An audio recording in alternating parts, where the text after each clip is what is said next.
एक दिन बरसों का संघर्ष बहुत ही खूबसूरत तरीके से आपसे टकराएगा। सिगमंड फ्रॉइड द्वारा कही गई उनकी ये बात रिंकू सिंह के जीवन पर, रिंकू सिंह के संघर्षों पर, रिंकू सिंह की सफलता पर, रिंकू सिंह आज जिस मुकाम पे हैं उस पहचान पर, उस बुलंदी पर बिल्कुल फिट बैठती है। रिंकू सिंह के जीवन के संघर्षों की कहानियों से पूरा सोशल मीडिया, पूरा इंटरनेट, पूरी मीडिया पटा पड़ा है। आप एक स्क्रॉल मारो, उसमें 4 से 5 स्टोरी आपको रिंकू सिंह के नाम की दिखाई देती हैं। आमिर खान की एक मूवी थी धूम 3, उसमें उनका एक डायलॉग था जिसमें वो बोलते हैं कि जहां लोगों को लगे ना कि ये चीज बहुत असंभव है, वही मौका होता है कर्तव्य दिखाने का, वही मौका होता है करिश्मा दिखाने का, वही मौका होता है जादू दिखाने का, वही मौका होता है खेल दिखाने का। जहां पूरी टीम को, उनके प्रशंसकों को, पूरे केकेआर के समर्थकों को लगा कि अब यहां से मैच जीतना एकदम असंभव है, लेकिन भाई साहब जहां असंभव है वहीं कुछ लोग आते हैं और वो चीज संभव करके दिखाते हैं। हारी हुई बाजी जीत कर दिखाते हैं, बाजीगर कहलाते हैं, लॉर्ड रिंकू कहलाते हैं। आखिरी ओवर में रिंकू सिंह ने एकदम से वक्त बदल दिया, जज्बात बदल दिए, भावना बदल दी। जो टीम जीतने वाली थी, लगभग जीत ही गई थी, उसको हार देखनी पड़ी, और जो टीम सोच के बैठी थी कि यहाँ से मैच नहीं जीत सकते, वो टीम मैच जीत गई। उनकी इस चमत्कारी पारी के बाद उनको दुनिया भर के नाम दिए गए, दुनिया भर की उनको शुभकामनाएं दी गई, बधाइयाँ दी गई। तो उनके जीवन से जुड़ी हुई कुछ कहानियां हैं जो मुझे पता लगी और जो मुझे बहुत इंटरेस्टिंग लगी हैं और बहुत रिलेटेबल लगी हैं, जिनको मैं आपके साथ शेयर करना चाहता हूँ।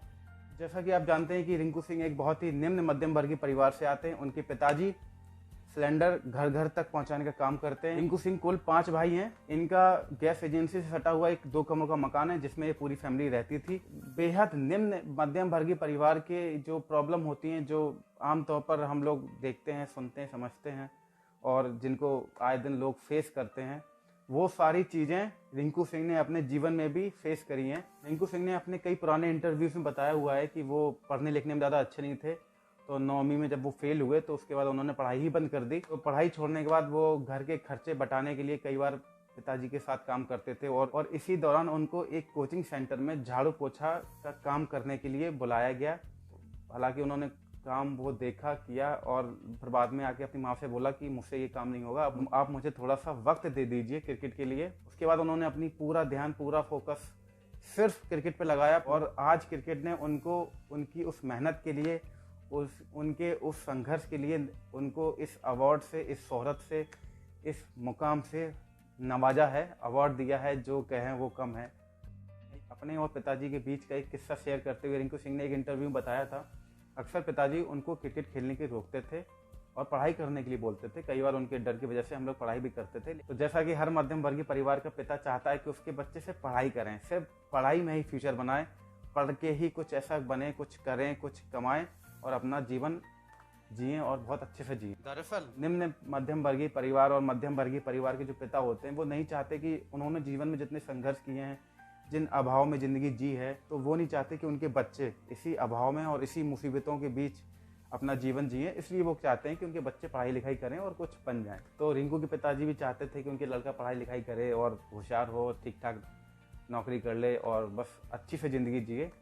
लेकिन रिंकू सिंह को शायद पढ़ना लिखना मंजूर नहीं था, रिंकू सिंह की किस्मत को नहीं मंजूर था, रिंकू सिंह के संघर्षों को, उनकी मेहनत को ये मंजूर नहीं था, उनके टैलेंट को, कि वो सिर्फ पढ़ाई लिखाई करके ठीक ठाक नौकरी करके जीवन बिताते। बस उन्होंने पढ़ाई लिखाई छोड़ दी और फिर उसके बाद उन्होंने जो क्रिकेट खेला, उसके बाद उन्होंने कभी पीछे मुड़ के नहीं देखा। रिंकू सिंह के पिताजी खुद बताते हैं कि शुरुआत में वो रिंकू सिंह को क्रिकेट खेलने के लिए मना करते थे। मैं कहता था भाई पढ़ ले, इसमें मैच पे क्या रखा है, तो उसका पढ़ाई लिखाई में बिल्कुल ध्यान नहीं रखता था और पढ़ाई करने के लिए बोलते थे और अक्सर इस चक्कर में उनको डांट भी पड़ती थी, कभी कभी पिटाई भी हो जाती थी। लेकिन एक बार रिंकू सिंह किसी मैच में, उनका ये मैच डीपीएस के साथ था, उनके स्कूल का, वो जो सरकारी स्कूल में पढ़ते थे, और डीपीएस के साथ मैच था। इस मैच में रिंकू सिंह ने बहुत अच्छे रन बनाए थे, बहुत अच्छी बैटिंग की थी, जिसके लिए उनको मैन ऑफ द मैच में बाइक गिफ्ट की गई थी। जब वो बाइक लेके घर आते हैं तब वो बताते हैं कि उस दिन के बाद मुझे पता लगा कि मेरा लड़का अच्छी क्रिकेट खेलता है। आसपास के जो लोग थे वो भी मुझसे आके कहने लगे कि आपका लड़का सच में बहुत अच्छी क्रिकेट खेलता है। तो उन्होंने बताया कि उस दिन के बाद उन्होंने रिंकू सिंह को कभी भी क्रिकेट खेलने से मना नहीं किया। उसने 2-4 जगह रन बनाए तो सब आदमी यही कहते थे कि भाई तुम्हारा लड़का अच्छा खेलता है, और तो फिर मैंने उससे बिल्कुल मना नहीं करी। मैंने कि तुझे मैच खेलना है तो मैच खेल तू। आज की डेट में रिंकू के पिताजी जिस भी घर में सिलेंडर देने जाते हैं, उस घर के जो लोग होते हैं वो रिंकू सिंह के पिताजी को पहचानते हैं और उनसे मिठाई खिलाने की बात कहते हैं। तो रिंकू सिंह के पिताजी कहते हैं कि उन्हें बहुत गर्व महसूस होता है, कई बार तो वो बहुत भावुक हो जाते हैं, लेकिन उन्हें अपने बेटे पर बहुत गर्व है और चाहते हैं कि उनका बेटा बहुत जल्दी भारतीय टीम के लिए मैच खेले। रिंकू सिंह ने बताया कि 2018 के आईपीएल ऑक्शन में उन्होंने सोचा था कि वो ज़्यादा से ज़्यादा 20 लाख रुपए में बिकेंगे, लेकिन उनको 80 लाख रुपए में खरीदा गया। और जब उनको ये 80 लाख रुपए मिले तो उन्होंने कहा कि मैंने, मेरे परिवार ने, मेरे खानदान में कभी भी इतने पैसे इकट्ठे नहीं देखे थे। जो जितनी भी परेशानी थी मेरी लाइफ में, घर भर की ये वो सब केकेआर की वजह से, जब केकेआर ने मुझे पिक किया 80 लाख रुपए, तो इतना पैसा हमारी फैमिली ने नहीं देखा था यार, बहुत पैसा होता है 80 लाख रुपए। उन्होंने बताया कि मैंने इस पैसे से अपने परिवार का कर्जा जो था वो चुकाया, अपने भाई की शादी में योगदान दिया, अपनी फैमिली के लिए एक घर लिया, ठीक है, काफ़ी कुछ किया उन पैसों से। तो ये सब चीज़ें हैं जो हम लोग रिलेट कर सकते हैं, समझ सकते हैं, महसूस कर सकते हैं। ये जो छोटी छोटी कहानियाँ, ये सब हम लोग कभी ना कभी अपने लाइफ में हमने आसपास कहीं ना कहीं होती हुई, घटती हुई देखी हैं, ठीक है, लेकिन सबकी किस्मत शायद रिंकू सिंह जैसी नहीं होती है। एक अच्छे खिलाड़ी होने के साथ साथ रिंकू सिंह एक कितने अच्छे इंसान हैं, इस मैच के दौरान ये भी पता लगा। आखिरी ओवर में जिस बॉलर की गेंदों पर रिंकू सिंह ने 5 छक्के मारे थे, उस बॉलर का नाम है यश दयाल यादव। रिंकू सिंह ने मैच के बाद यश दयाल यादव को मैसेज करके बोला कि ये सब होता रहता है क्रिकेट में, तुमने पिछले साल बहुत अच्छा प्रदर्शन किया था और भविष्य में भी आप बहुत अच्छा क्रिकेट खेलेंगे, उसके लिए शुभकामनाएं। और उनको एक मोटिवेशन वाला मैसेज किया।